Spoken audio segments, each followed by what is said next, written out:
ST. कर्मचाऱ्यांचा उर्वरित 44% पगार येत्या मंगळवारपर्यंत देण्यात येणार आहे। उपमुख्यमंत्री एकनाथ शिंदे यांनी यासाठी पुढाकार घेऊन वित्त सचिवांशी केलेल्या चर्चेअंती एस.टी. कर्मचाऱ्यांचं प्रलंबित वेतन लवकरच अदा करण्याची तयारी दर्शवली आहे।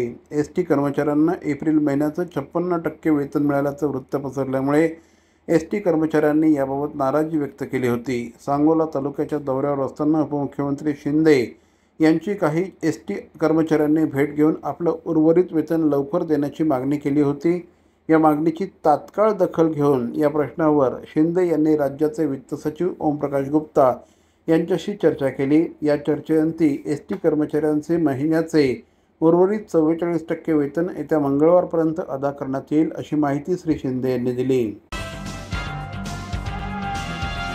ठाणे शहरातील भवानी ज्वेलर्सची प्रति ग्रॅम केवळ 250 रुपयांची घडणावळ सोने, चांदी, हिरे आणि प्लॅटिनमच्या आधुनिक आणि पारंपरिक दागिन्यांचं विश्वासार्ह दालन Bhavani jewellers, ice factory, Talao Pali, station road, Thane आणि कल्याण लाल चौक येथेही भवानी ज्वेलर्स।